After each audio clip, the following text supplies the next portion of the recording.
We got to air it out. Let's air it out. So we got to air it out. Let's air it out. So how do you say that? Air it out. Air it out. Air it out.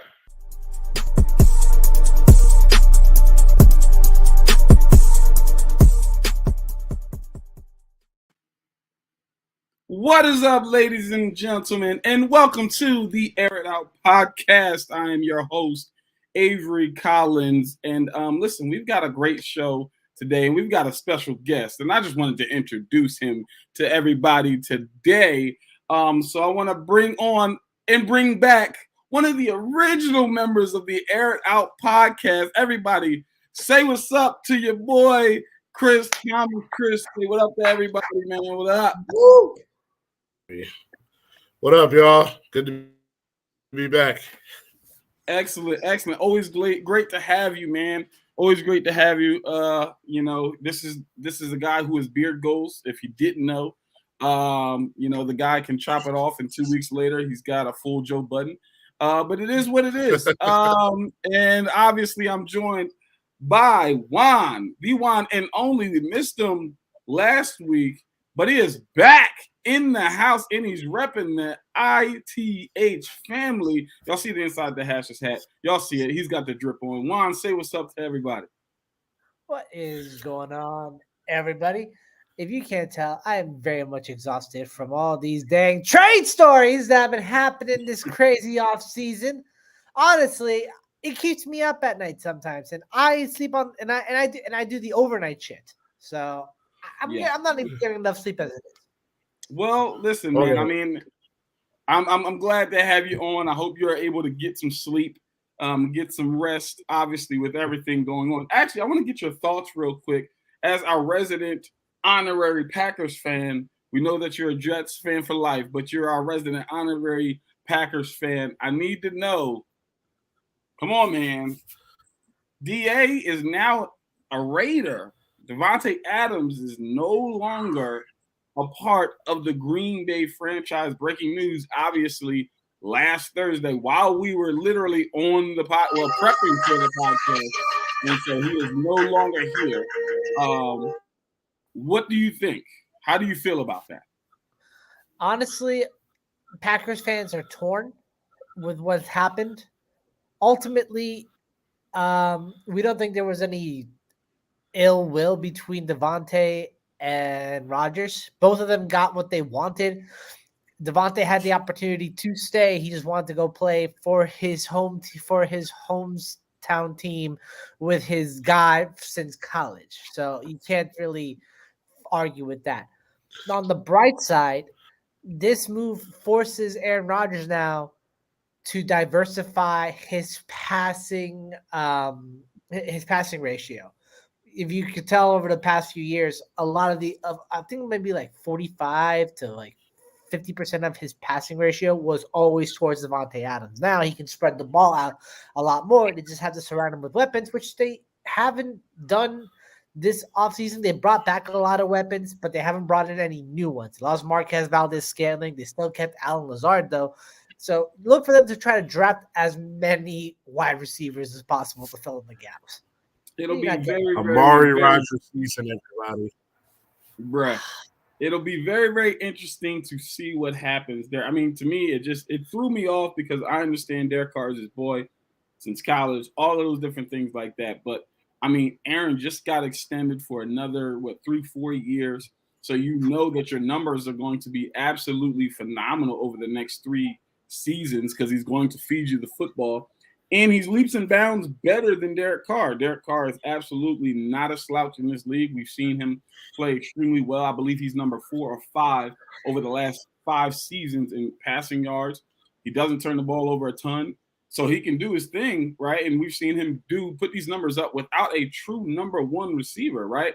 So now you give him a Davante Adams, and, it'll be interesting to see what he can do. But it's Aaron Rodgers. It's like leaving a Bentley to get into and this is no shade, but leaving a Bentley to get into I'll say a BMW because it's still not a Honda, but it's not a Bentley either, So Chris, what are your thoughts real quick? I mean, real talk, but you're also leaving Green Bay to go to Las Vegas. I mean, Green they Bay- got a pool Green stadium. Green Bay's not a slouch town. Green Bay is not a Hey, slouch listen, town. you guys got a pool inside your stadium? No, you guys don't. Listen, and also Well, everybody, we that saw the doesn't presser. players in trouble You every saw other the day. picture of Devontae Adams pulled out of him having a Raider jersey when he was a little kid, and as soon as I saw that, that all makes sense to me.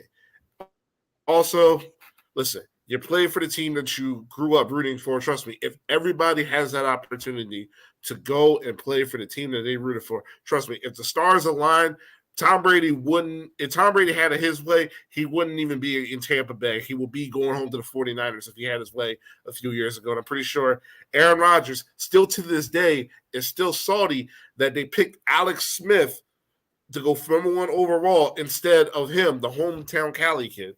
So if you have the opportunity to go home and the money's right, and trust me, that $28 to $30 million that Devontae Adams is sitting at right now, that money's looking right.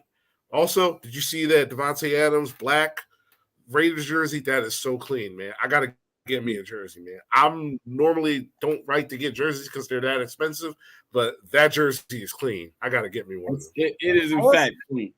I will say, like, you know, that jersey did look good. I'm still getting a Darren Waller one for my Raiders part of the collection. But if Devontae blows out in the next 4 to 5 years, I'll change it up maybe a little bit. Yeah, man. It's definitely going to be interesting to see what that connection is going to be like. The one thing is, like, Devontae is 30 now. He's a wide receiver, and he is a wide receiver that takes ultimate punishments. We've seen the kind of hits that this guy takes simply for being the main star of attention back in Green Bay. So we'll see how he can hold up going into well-packed ASU. The benefit to that, I would say, is now he's not the only one. You still got Darren. Now you've got Darren Waller to contend with. I was just about to say that. Hey, I was going to say, so that can take some pressure off of him. Might take some targets away from him. You're forgetting the ultimate beast of the Raiders. Hunter Renfrow as well. Absolutely. Yeah, I didn't forget. Man. I'm just saying. So, like, they've got some weapons there, and obviously they've got a phenomenal running game with Josh Jacobs back there toting the rock. So it'll be interesting. I think it takes some pressure off of him, but we will see what is going to happen. In other news, if you have not been paying attention, ladies and gentlemen, some blockbuster trades have happened since our last time on the Aired Out podcast, man. I'm telling you. Deontay, what up, brother? Dang, I wish I would have known you was going on this early. I would have definitely joined. Hey, man, it's all good. Definitely understand. You got bigger priorities that we've talked about off camera. Good luck to you, my brother. Appreciate you. So, yes, if you have not heard, again, blockbuster trades going down. We'll talk about the first one, or what I consider the top 3 in this episode. But the first one, I'm upset, y'all. I'm upset. Matt Ryan is no longer an Atlanta Falcon. He is no longer an Atlanta Falcon. He is on the way to the Indianapolis Colts as we speak. He is going to be their new signal caller. And I just want to say, I'm going to let you guys go, but I just want to say thank you, Matt Ryan. Thank you, number 2, for all you've done for our franchise. You got us back to our winning ways. Got us to a Super Bowl. You won an MVP. You did amazing things for the community. So shout out to you. I hope that you win a Super Bowl in Indy, man. You deserve it. We did not do well. We did not treat you the best, man. We didn't get you an offensive line, the weapons, different things like that, the defenses that we put out on the field for you, man. So I'm glad that you're going into a good, potentially great opportunity. And so shout out to you. Thank you for what you've done for the city of Atlanta. You will surely be missed without question. Deontay is cracking up. Bump y'all. How about that? Bump you and Chris. I am on my soapbox right now, and it is what it is. So my question to you now, after I've jumped off my soapbox, what do you make of this move? Juan, I'm going to start with you. What do you make of this move? Matt Ryan leaves behind a storied career in Atlanta. He now transitions to Indianapolis, where they've got a phenomenal team, right? They've got I mean, you're cracking jokes, Chris, but he's got a better career than your best quarterback. Like, that's a fact. So, you got Jonathan Taylor back there. You got Michael Pittman. They don't have Zach Pascal anymore. He is now an Eagle. But then you've got a phenomenal defense. What are your thoughts about Matt Ryan moving to Indy? This one's for you, Avery. I'm upset. 50,000 on my head is disrespect. That's good. That's good. That's good. I am. You are in fact correct. I am upset. This year. Well, I say that Matt Ryan joins what was available to him at the time for this free agency, his best chance at a Super Bowl. That defense is still elite despite losing Matt Eberflus as a defensive coordinator. I think Darius Leonard is a great recruiter. His tweets have me cracking up all the time. I think there's going to be room for improvement. Unfortunately, the Colts don't have a first-round pick to use right now. They gave that away during the Carson Wentz trade to the Eagles, who will find a way to screw it up somehow. Looking at kind of the trade value here, all they had to send away was a 2022 third-round pick. And fun fact about that third-round pick, it is the 82nd overall pick in the draft. So if you flip it, we couldn't even get their 73rd. We got the 82nd. 3. So you could say the curse has been reversed, but we'll leave it there at that for now. Anyway, Matt Ryan has proven is still a viable quarterback. The arm strength isn't what it used to be, but he is still one of the more accurate quarterbacks in the NFL. 67% passing completion, nearly 4,000 yards last year, and that's with guys like Russell Gage, a very young Lamada Zacchaeus, the tight end who always escapes my name, Kyle Pitts, and partly Calvin Ridley for like 1/4 of the season. The situation he's stepping into now, you still need another wide receiver to complement Michael Pittman. But you have an outstanding running game going into it, and one of the best offensive lines in the NFL, something he did not have while being in Atlanta, despite having Jake Matthew on the left side. I can honestly say that, will he be the difference maker to get the Colts over the top? Maybe. It just depends on what happens with the Tennessee Titans. As far as I can evaluate from Matt Ryan, I think he can get them to at least the AFC divisional round. Yeah, I mean, again, we're talking about a former MVP who got a Falcons team to the Super Bowl, right? So we're not talking about, a slouch here. Obviously, like you said, the arm strength isn't what it was, but he was never a gunslinger from that perspective anyway. I mean, in my opinion, if you can throw the football 60 yards down the field, which he can do, that should be enough in the NFL. I mean, people are looking for 70-yard bombs like Patrick Mahomes and Josh Allen, but the reality is, those guys are just anomalies in this game, right? And so with that being said, I think I agree with you. I think he can definitely get him to an AFC divisional round. Will he be able to get him over the hump? That's going to be the question. And we shall see. But I do think that they've upgraded their quarterback position from what they've had the last 2 years. Chris, your thoughts, since you seem to have a ton to say here, sir. Well, first off, Juan kind of stole my Drake joke. I was going to say he was playing Marvin's Room as when, the Matt Ryan trade went down. But all seriousness, a lot of this has to do because I've kind of slowly been adopted to Falcons Twitter because of my presence at the Senior Bowl. But honestly, this was a Band-Aid that the Falcons had to rip off. Calvin Ridley's gone. You traded Julio Jones last year. Your offensive line is not that good. Your defense is not that good.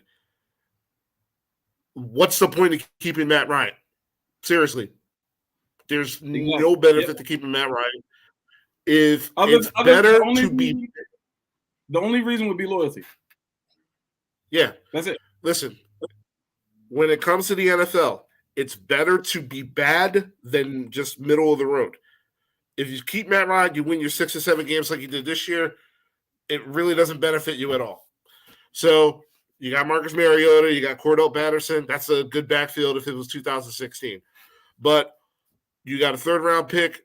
Hopefully the Falcons are bad enough so that way you put yourself in a position in which you find your franchise quarterback next year. You're an Alabama fan, so hopefully it puts you in the Bryce Young sweepstakes.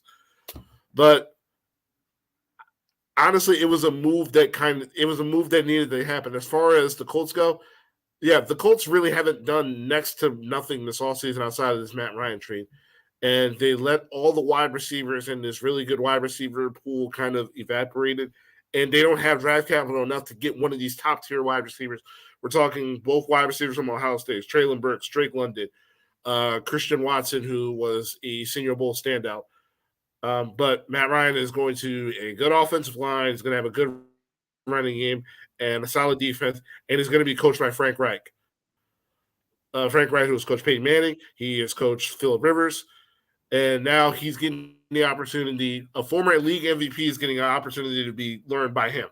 So it's kind of all the things that Falcons fans wanted Matt Ryan over the past 5 years, but now he's going to be doing it in Indianapolis in probably in the weakest division in the AFC, as opposed to doing it in Atlanta.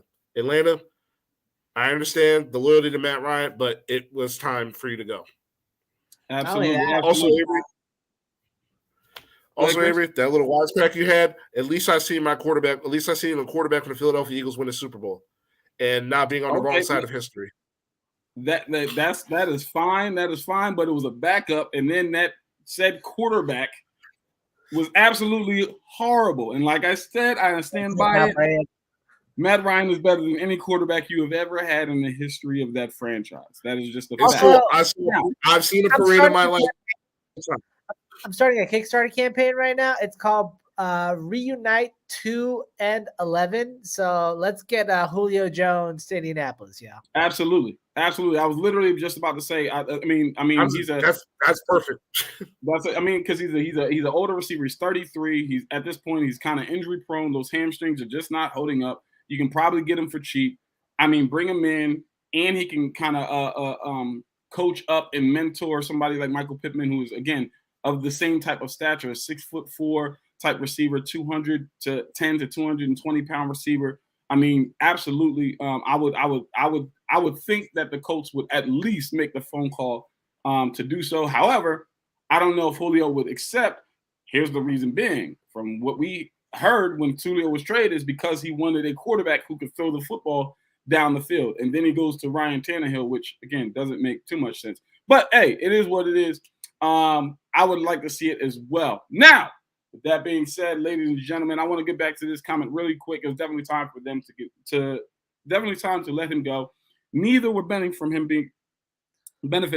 being there. So let him go, get someone more athletic, and move on. Everybody wins. I agree 100%. At this point, it was more athletic.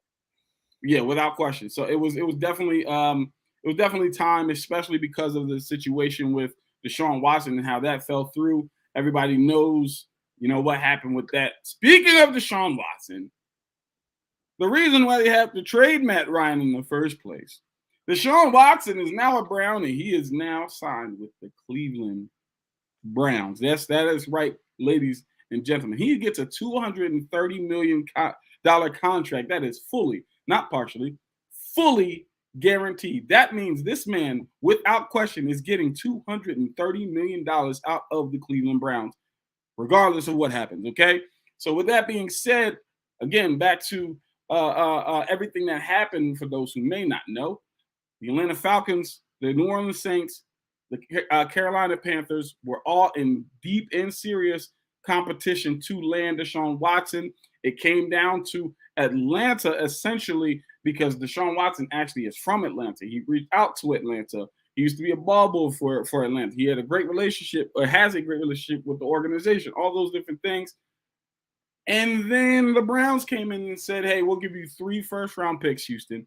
And Deshaun will give you $230 million fully guaranteed. He jumped at the opportunity, and now he is the highest paid quarterback in the NFL. And he goes to Cleveland with, again, a great core. You got Nick Chubb, Kareem Hunt. I mean, receivers-wise, nothing to write home about, but they're not terrible. They could potentially bring back Jarvis Landry. And the defense, I mean, their defense is going to be really, really good. But my question to you, Chris, what are your thoughts about Deshaun Watson to Cleveland? Is he going to take that franchise to the next level? Where does Baker Mayfield go? How does this work? Well, just minor breaking news. Second grand jury in Texas declines to indict Deshaun Watson for sexual misconduct. So it's looking like he's not going to be doing like any, time off the field. But just from a football perspective, the Cleveland Browns were a playoff team 2 years ago. Not only they were a playoff team, but they won a playoff game against the Steelers.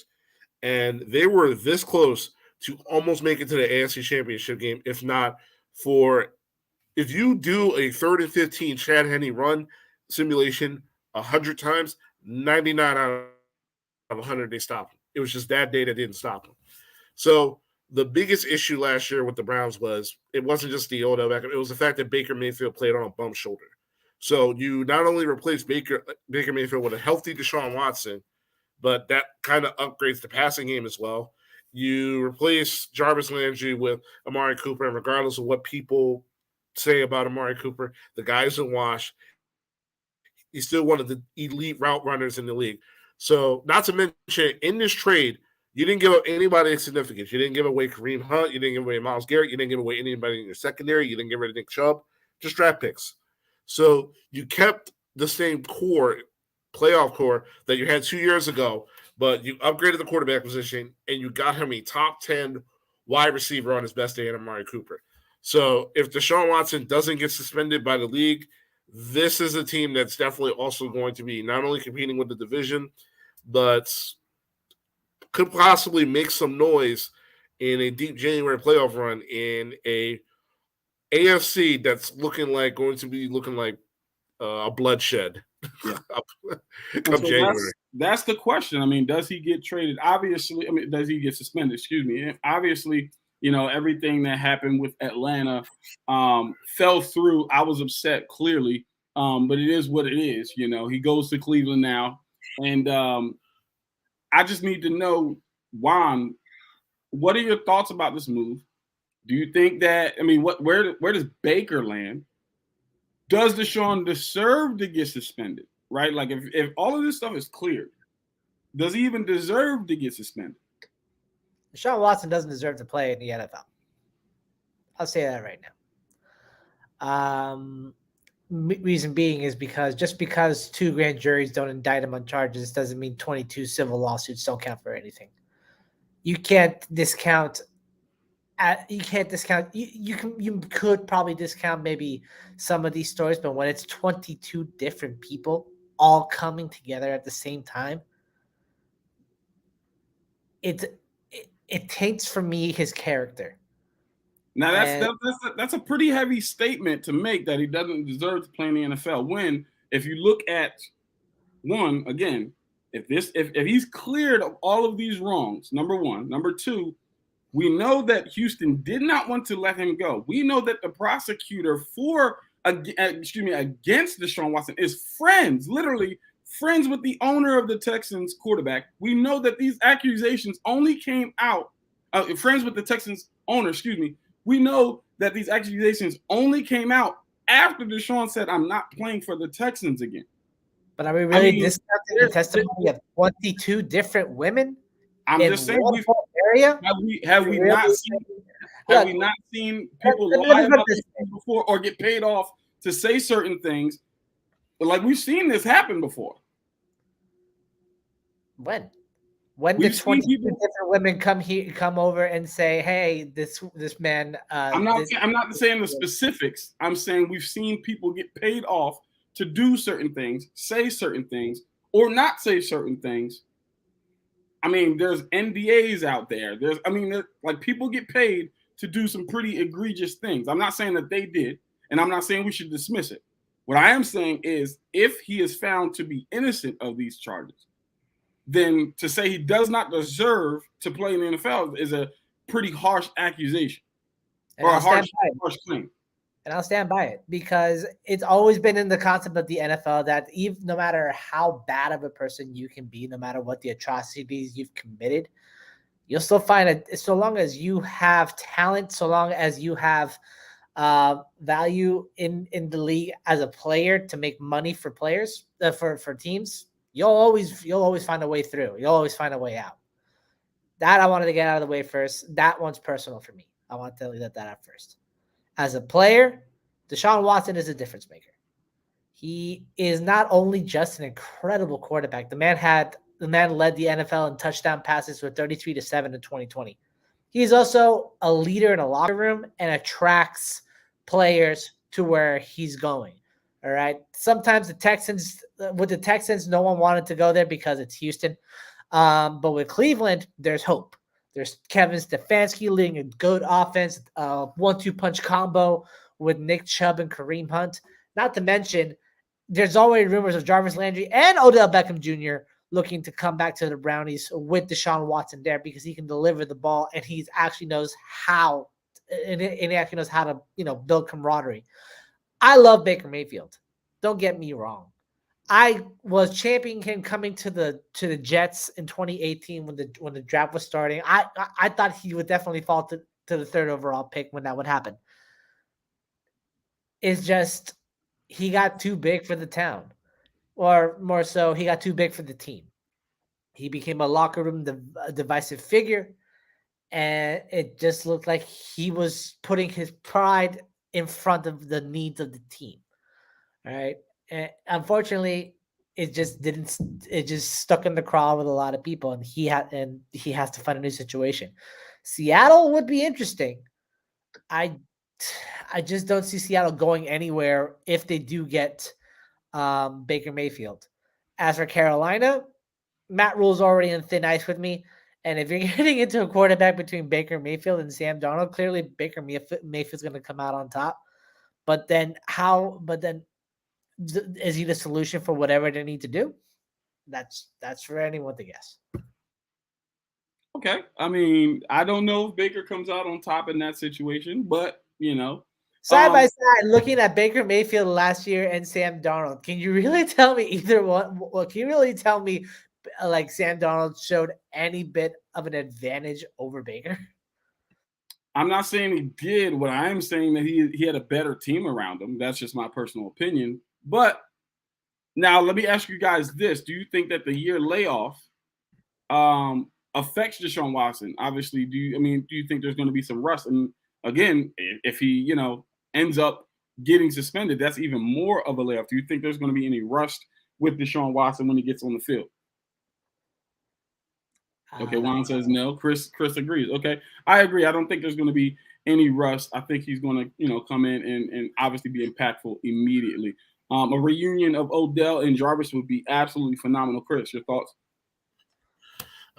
Also, the one thing that me and you, Avery, have definitely talked about on this show before is that, once again, when it comes to the NFL is not a place of morality. When it comes to, the domestic violence and the sexual assault cases, they've had this opportunity time and time again to nip this in the butt, to actually lay down a consensus plan in terms of how they handle suspensions and how they handle, players if whether or not they're coming back into the league. And they fumbled it. The first time they had an opportunity to get upfront about it was Ray Rice. And they just let Ray Rice, instead of actually laying down, Brown was saying like stuff like this about Ray Rice couldn't happen again. They just decided, like, you know what, we'll just let this thing just go away.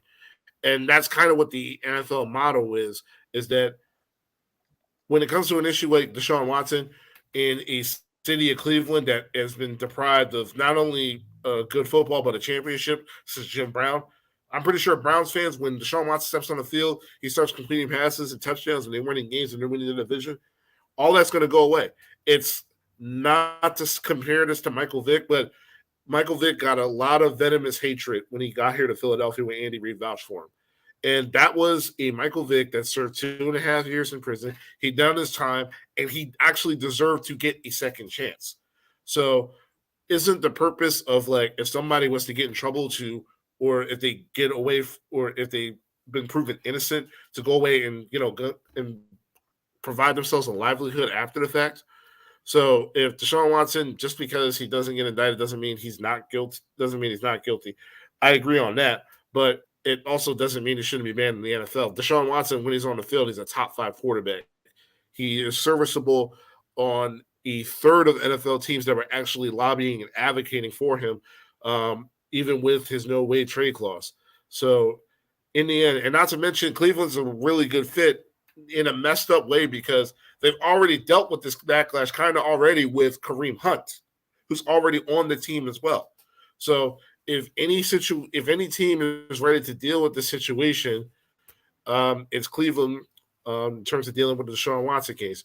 Because in the end, their bottom line when it comes to this, it's a business, and their bottom line is winning. So Cleveland feels like getting Deshaun Watson puts them in a Super Bowl opportunity. Then what's for us to really say? I will say that like Cleveland now becomes kind of like a very quagmire of a team in which fans will be divided on how they feel about it. It used to be the perception of the Cleveland Browns was like lovable losers who can never get out of the basement or shadow of the AFC North. Now it's like they have a chance to contend, but at a price.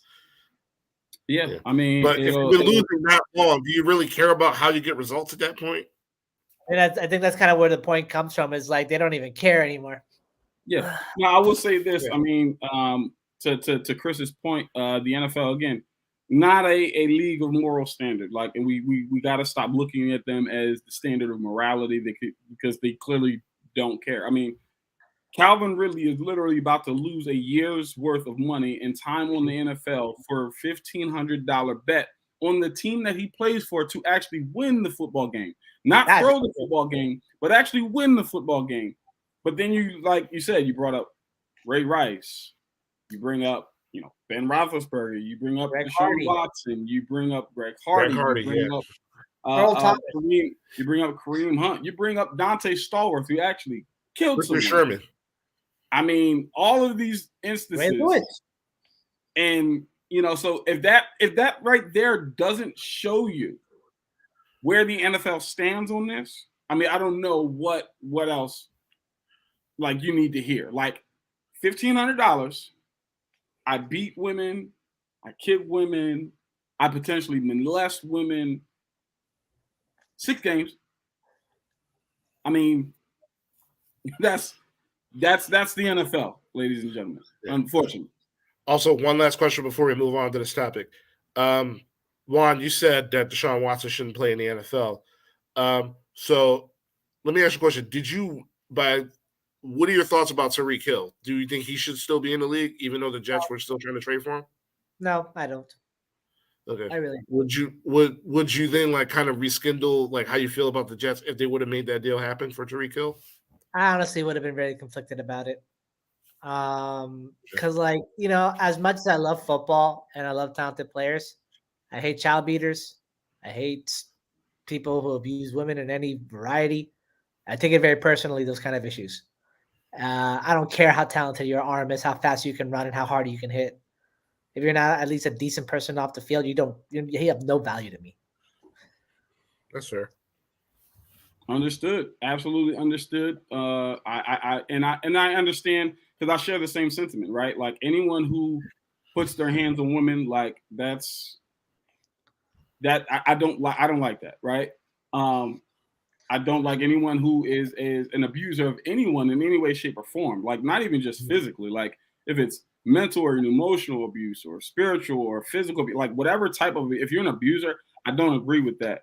But with that being said, at the same time, I do believe in second chances because I've been given second chances. I do believe in redemption because I've been redeemed. I do believe in people being able to change because I've changed my ways.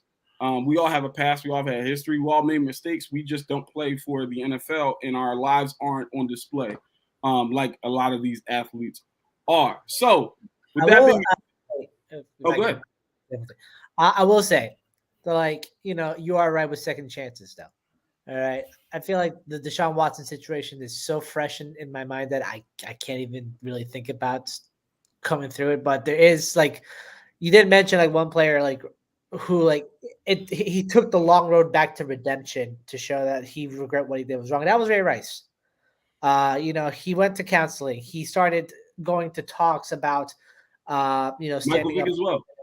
Michael Vick as well in his program. They all went through their rehabilitation and showed that they changed. All right, they proved it as much. All right, not all of them get a second chance in the league, but they get a second chance in life and public perception. All right, I'm all for changing, but you got to be sure that you're willing to change and admit what you did was wrong. Yeah, very, very true. I couldn't agree more. I think that is definitely something, and I don't want this to be getting into too much of the weeds here, but yes, absolutely, I believe that there's got to be a willingness to change, a willingness to recognize your faults, your areas of improvement, your blind spots, if you will, and then obviously commit to that change. Real quick, want to go to these comments real quick. Shout out to the CEO. What is up? Good to have you on here, man. Good to have you on, sir. And shout out to Coach, man. Coach is in the building too. What up? What up? What up? Glad you guys were able to jump on today. Now we're going to move into another topic here today. But before we do so, I want to introduce somebody to the podcast because this person was just in the comments and they've got a lot to say on this situation. So I'm going to let them do so. Our new potential resident, I don't know, but he's going to represent for the Ravens fans in the building. Deontay Tenios is in the building. He jumped on the podcast here today, and he wants to say what's up. So, Deontay, the floor is yours, sir. You're Yeah. Hello, everybody. Hello. So, What up? I want to just real quick. So I'm listening to what everybody's saying about Deshaun Watson and all the other things that have happened in the NFL throughout all the past years we've all been watching the NFL. And I want to start by saying I do agree with everyone that molesters, abusers, all that stuff should not have the opportunity to play football in the NFL.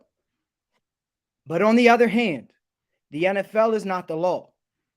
So if you do something that breaks the law, it's not the NFL's job to judge you.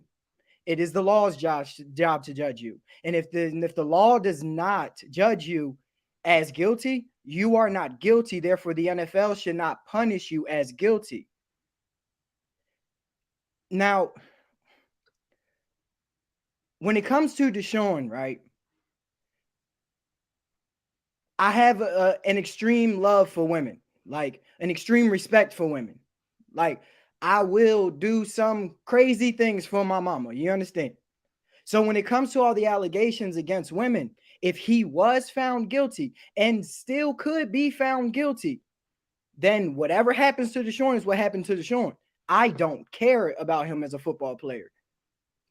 But if he's not found guilty and there are 23, 21, however many women coming out against him, it's not completely far-fetched for me to think a bunch of girls off Instagram that he found in their DMs are lying, trying to get money. Because that's what happens.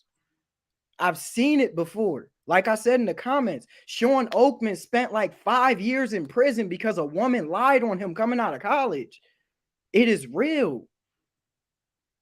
So I can't just be like, yeah, he got accused of something, so got to get him out. When I've seen people legit go to jail or legit like so Antonio Brown, for instance, this man legit did the things that like he should have been out the NFL for and has yet to receive punishment. So like he spent time in jail. He had to pay fines. He did all that. So he should have been punished. So unless you're guilty, for me, you're not guilty until you are guilty. And honestly, I'm not gonna lie, I'm not gonna sugarcoat it. I think part of that is just the fact that I'm black. So I understand that most allegations against me, I'm guilty before anybody even asks me my side of the story. Facts. So it's just like I can't just reprimand him off the strength of what people said. Now it does look very bad for him because you can't just. I'm a firm believer in where there's smoke, there's fire. So I do think something might have happened, but I definitely don't put it past women to have done some things with Deshaun consensually and then didn't like the fact that he had a girlfriend. So there's that. Now, real quick, the Calvin Ridley thing. The Calvin Ridley thing. So I'm one of the people who, Avery, we talked about this. I'm one of the people who at first was like he gonna get in trouble for betting when he wasn't even around the team. Bro was on a leave of absence. He was away. He couldn't make a little money. But then on the flip side, I think about it. I think on the side of law versus NFL, he did something that could directly affect his employer. That's why his employer reprimanded him the way that they did. So it's like, I don't look at that the same. No, it's just the integrity of the game. You can't have a football player. You can't have a football player betting on football games, whether it's for somebody to win, somebody to lose, somebody this. No matter what, it just looks bad. Like absolutely, absolutely. The reason I said employers because the Falcons didn't suspend them, the league did. So, right. Well, ultimately, the league is who pays the big checks, is who signs the big check. So I'm just saying, because commish could come down on any player at any time and just be like out. It don't matter what the owners say. He just be like him going. So that's just what I'm saying. So it's like it's like that for me. And real quick, Juan, I got a beef with you. Because I don't like when people are talking about NFL and jail and all that stuff, and they bring up my man Ray Lewis. Okay? Now listen. Hold on. Ray, I'll just say this. In my community, right? When there's the one that's in the league and stuff like that, and somebody try to scrap with him at the club or something, he got boys to handle that. So what happened in the Ray situation, in my mind, is somebody was beefing with Ray at the club. And Ray boys handled it and got Ray up out of there. And then at the end, when everybody tried to come out on the name and the face that they knew, Ray's boys was like, nah, we got you. Go play in the NFL. We take this rap because we did it. You feel me? Like, I don't think Ray did anything. I think what he told people is what he knew because he knows what happened that night. But I don't think he actually did anything. Now, could just be my bias because I am biased, and I will admit I am biased. He is my favorite football player of all time. He is the reason I am a football fan, a Ravens fan. So I will defend him all the time. But I also just understand how my community works. If you got a boy, if you live in the hood and there's that boy who's really good at basketball and he want to get down with somebody, they'll be like, nah, young, go play basketball. And we going to keep you out the mess. But, that's just me being my biased self. All right. All right. Well, all right. I mean, I just want to know where the white suit ended up. Yeah. In the trash. There was some knuckles thrown, some noses started bleeding.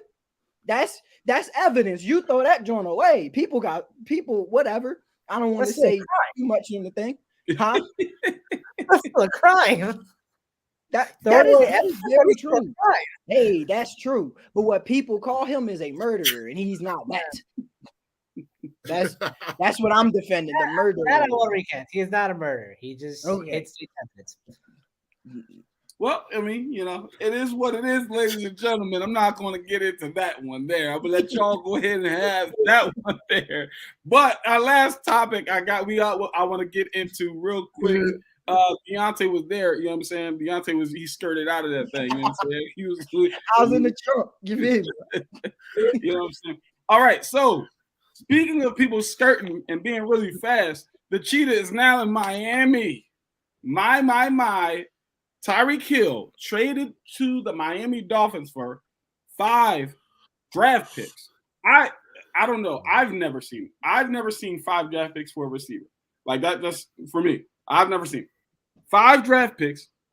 And now he joins Jalen Waddle and Tua Tagovailoa. I mean, you're talking about Devontae Parker. You're talking about a really fast wide receiver core. Like, might be the fastest wide receiver core in the NFL. So yeah, I mean, thoughts.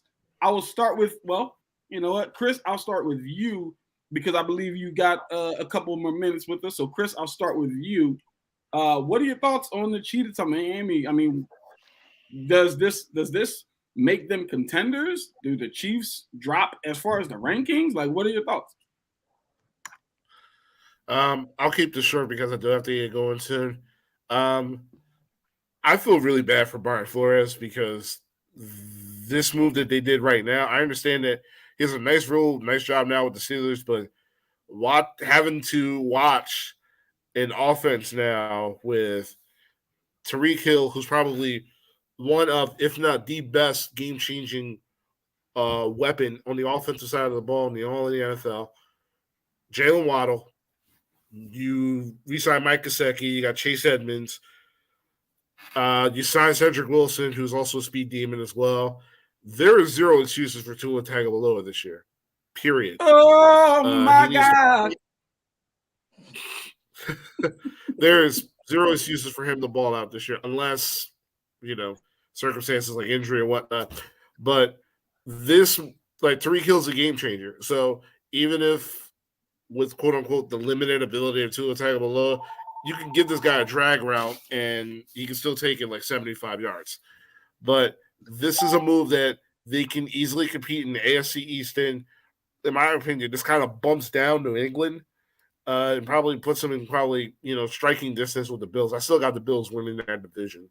But if Tua Tagovailoa doesn't make any significant progress, not only just on the stat sheet, but in terms of what you see in terms of the eye test, then you just got to move on. And Brian Flores is probably right in terms of him Tua not being the guy to begin with. Man. As far as the Chiefs go, real quick, as far as the Chiefs go, I'm still not ready to throw the towel in. You still got Andy Reid, who's still one of the best play callers in the league. Patrick Mahomes is still, Patrick Mahomes is still that dude. He's got 2 first-round picks. Granted, they're the end of the first, but you can still make a move, like trade up for a little bit, probably get yourself a Jameson Williams from Alabama. He probably might not come back until the start of the season, but that's still a potential game-changing guy that you can have in your lineup. But absolutely, yeah. But overall, I feel like the Dolphins got the better end of this trade because there's only one Tyreek Hill in this league, and the Dolphins have him now. Yeah, it'll be very, very interesting to see what happens down in Miami and whether Tua progresses, stat-wise and on the film. So it'll definitely be interesting. Chris, if you do have to jump off, thank you for joining us. We do appreciate it. Thank you for jumping in today. Truly, truly, truly appreciate that. Jerome has a question for both Juan and Deontay. We will get there. See you guys. Deontay, nice meeting you. Officially putting a face to Facebook comments. I'll see you around. Let's hear what you do. You too, bro. All right. Deontay, what are your thoughts, man? Like the Cheetah, Tua. Got a couple things. Let me I'm gonna start with the Dolphins. If you can get Tyreek Hill, you get Tyreek Hill. So this was a great move by them. You take Tyreek Hill, you pair him up with Waddle and Devontae Parker, and they just got Chase Edmonds, and they got Raheem Mostert, and Mike Gesicki still there. And they shored up their left tackle position. They are trying to be a wagon, and I like it. Because, as a Ravens fan, I don't like it. But I'm a bigger fan of good football than I am of the Ravens.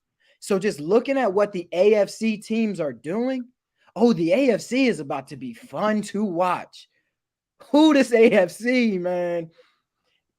And Now, obviously, for what he went for, I am a big F them picks kind of person. I think teams win the Super Bowl through free agency, not the draft. The draft is for where you're already good, you get a little better, or if you're trying to build for the future, that's what I think the draft is for. But when it comes to win right now, load up to win right now, you go trade and get free agents. You go get guys who you know can play football in the NFL. That's what you see. That's how the teams win. That's what the Patriots did for all them years. That's what the Rams just did last year. It's rare that you see a team like the Seahawks build through the draft and then come on and do that. When the Eagles won the Super Bowl, that's what they did. Like the Ravens did it when we won. Like that's how you do it. Yeah. I'm sorry, you get vets and you go win, right? But what I'm not a fan of, I'm not a fan of that. Oh, he got how much? I want more than him. On the contract extension? Yeah. No. He it was a statement he was making. Oh. What?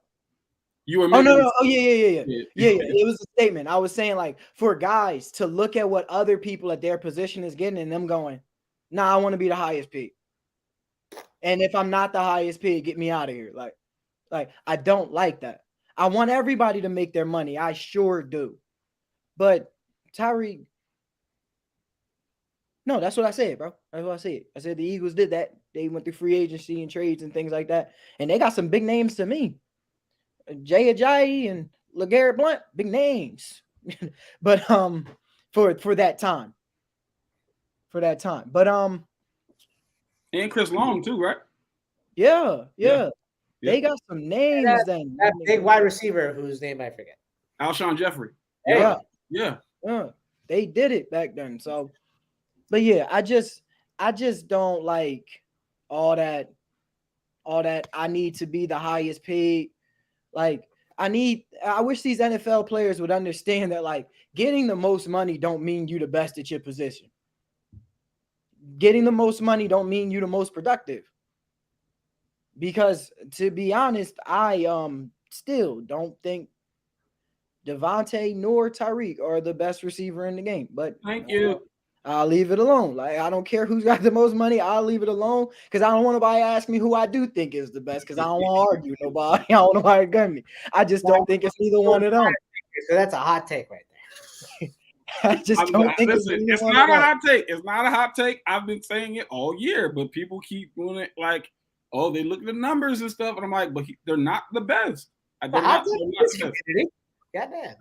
I'm sorry? It's a hot take in this community. All right, well, Juan, let me get your thoughts on the Cheetah to Miami. But first, I want to get to Jerome's question because it kind of plays into the Cheetah narrative. And his question for you is, do you think the Jets had a real chance to land him? And then, obviously, let me hear your thoughts on him going to Miami. All right. Did he also say he had a question for Deontay too?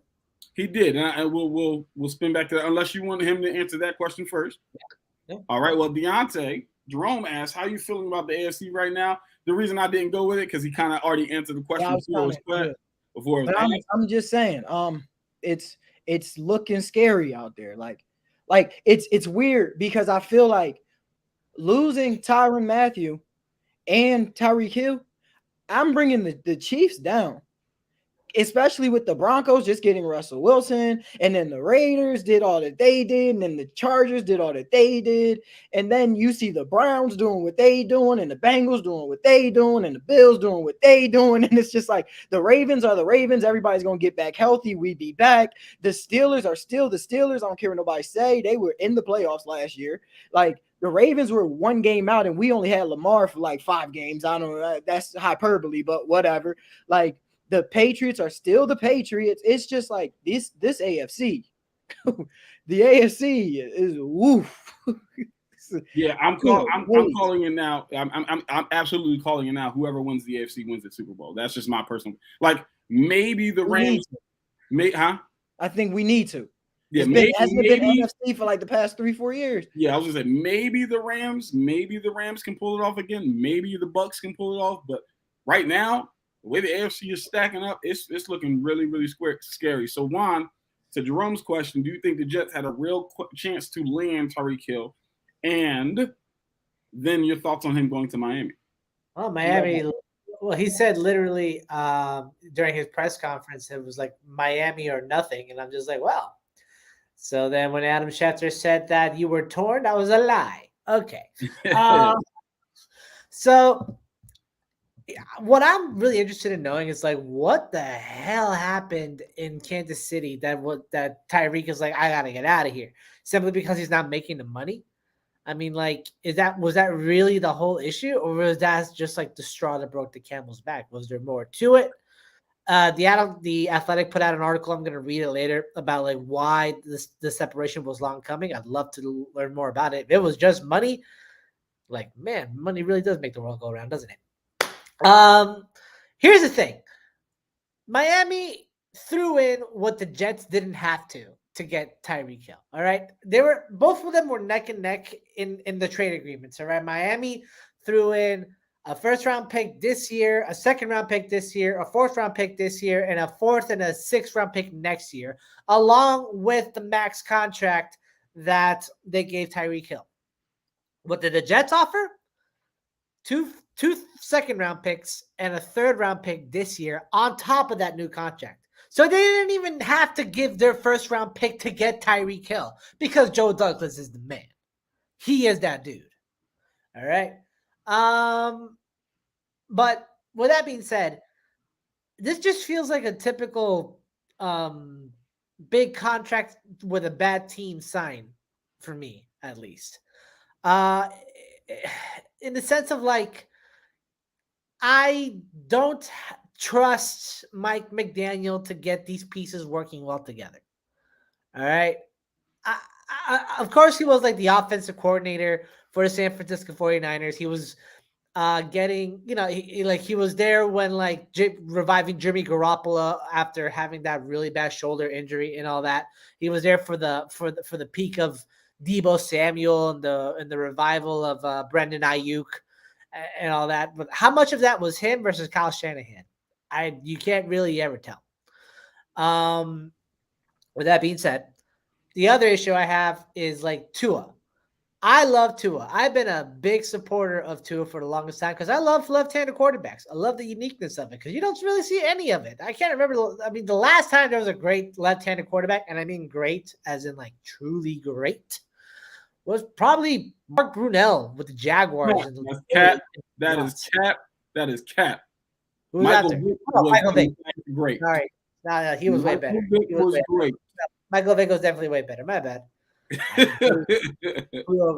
I almost said Tim Tebow. So, in my defense, like, yeah, exactly. I would have agreed with you. I like Tim Tebow, man. That's my guy. Anyway. But I'm pretty sure Cap was a lefty too. But I'll be quiet about Cap. He wasn't? No. Right-handed. Right-handed. Oh, well, he throw weird then. Anyway, with Miami, like, I don't trust this organization to get what they need to get done. All right. They have the pieces. Will they gel in the first year? Probably not. It might take some growing pains going forward. But it all depends on what Mike McDaniel can put together for this offense and try to mask up Tua's deficiencies as a passer with whatever they have to run. If they have to go TB12 method style, where it's just short passes and screen passes and drag routes for no deeper than 5 yards every attempt, then that's what it has to be. But we're not going to be expecting bomb upon bomb upon bomb to all these speedy wideouts that they have down there, because that's not Tua's strength. At least it hasn't been over the past 2 years that he's played in this league. So I don't have a vote of confidence for the Miami Dolphins going right now. You don't sound like a supporter. Just saying, Jets fan. Man, if they had a better quarterback, I'd say that I'd be giving the Miami Dolphins my full support, right? Because look at the pieces that they have now. They signed Teron Armstead, Chase Edmonds, tagged Mike Gesicki. They got Teddy Bridgewater for a backup quarterback. They have another good running back to pair with Raheem Mostert, a great and underrated fullback in Alec Ingold. They got Cedric Wilson, who was a speedy wideout for the Dallas Cowboys last year. And Connor Williams, one of the greatest guards in the league right now. This is a well-built team, but I don't know if it's going to gel. I got a weird feeling for some reason Baker Mayfield ends up in Miami. That's just my weird suspicion. Just because he can throw the football. Like that's just a weird suspicion. I feel bad for Miami. I feel bad for Miami in that regard too. But I just got a weird suspicion that it'll happen. My thoughts, man. I think it's a 3-quarterback room then. I mean, listen, I don't know. I don't know what's going to happen. But I will say this, man. It's going to be interesting to see what Tua does with those receivers. Tua or Zach Wilson. Yikes. We'll get to that. But I think Josh Allen. Say it again. I said Josh Allen. Oh, there you go. Because I love Zach Wilson. Barely. I hope the best for him, but I'm scared. I'm scared. The Jets have tried their best to like build into somewhat of a decent team this year, but with the AFC arm race happening, it just seems like the Jets are going to be bottom dwellers for another like 5 years coming down the road. Yeah, I mean, it looks like right now Zach Wilson is an absolute scrub. So I mean, we don't know what's going to happen in the future, but right now he looks like hot trash truck juice. Now with the Dolphins, they've got a lot of weapons now. I would just love to see what happens in one-on-ones at practice. Like that's what I want to be here for. Like Byron Jones, David Howard versus Tyreek Hill and Jalen Waddle. That's gonna be listen. Oh my goodness gracious! I mean, you got two big, strong corners who can run. Put Miami on Hard Knocks. Oh, that would be awesome to put Miami. I would love to see it. I would love to see that. Devontae Parker. I would love to see that. See, the only reason I didn't bring up Devontae is because Devontae is number one, in my opinion. I think he's the number one receiver there because just from the chemistry, he's the biggest receiver there. So off the strength of that alone, like he's going to be a little bit a different problem, not more of a problem, but a different problem for teams. And you're talking about a guy like if Devontae Parker does stay healthy, you're talking about a guy who's going to get you 1,000 yards and can definitely get you 10 touchdowns, especially with now you're getting a lot of attention. Like that's that's the point I'm trying to make. It's like third down to me, I'm looking for Devontae, but it's just like at the same time, I mean, just one post across the middle, and if Tua can get it there, it's like goodness gracious. And let's not forget, Devontae ain't slow. Like he's not a slow receiver. He's not a speedster like Tyreek Hill, but he's not slow. It's going to be crazy. Get him on Hard Knocks now. Yes, absolutely. Because I'm trying to tell you, those one-on-ones are going to be straight heat. I can't wait to see it. One thing to consider: both Jalen Waddle and Tyreek Hill had over 100 catches last year. Could we expect that same production coming in for both of them, or is someone going to take over the other? And if so, who is going to be one that takes the pressure off while the other one accumulates? Unless they play a dink and dunk system, you're not going to see both receivers get 100. Because one, I think their defense, and in my personal opinion, I think their defense still has some holes, so they're going to need to run the football. They're going to need to be able to control the clock. They just can't just go and air it out. You see what I did there, right? But with that being said, any final thoughts on any of the topics that we covered today before we close it out? Deontay, I see your hand, sir. Yeah, I don't like Baker Mayfield. Right. I just want to say, right? I just think he's a crybaby, and he has been since college. He got hurt in college. Guy took over for him. He didn't get his spot back, so he left, ran away. Then he went to Oklahoma. Then they lied and talked about his, like when he came out through the draft, everybody was like his hard struggles. He got denied at this place and he fought back to get here, and look at his moxie and all his. I'm like, he's a loudmouth who hasn't done anything. Like, tell him shut up. And that's all he is. Like, Baker Mayfield is a loudmouth crybaby who, when things don't go his way, he cries. And people say who don't like him is all that. And then when things do go his way, he's the happiest man on earth. It gets on my nerves. At least with Aaron Rodgers, when things aren't going his way, he's positive about it. Like, everybody relax, we'll figure it out. We'll go practice, watch some film. And then when things aren't going his way, he's like, it's week 3. We still got games to go. We'll figure it out. Like, that's Aaron is always the same. Baker is way up here. He's way down here. Like, you play quarterback, bro. You can't do that. You're the thermometer of the team. And just as a quarterback, I don't like it. He's got to learn how to control his emotions. He's a big baby, and I don't like it. Receivers can do that. Odell can punch kicking nets and do all that stuff. Receivers can do that. They don't have the ball every play. The quarterback cannot. Yeah, no, I agree. You're the leader of the team. I just don't like Baker Mayfield. Is it fair to say that Baker Mayfield is the Ben Simmons of the NFL?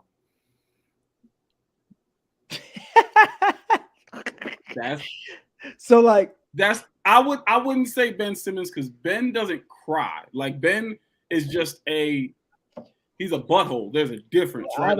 Like if I was to compare Baker to somebody, I would compare him to maybe like pre-ring Dwight Howard. Like, that's what I would compare him to. Like, Dwight Howard prior to getting a ring was a crybaby. Like, it's just like always me, this and that, right? Like, after he left the Magic, though.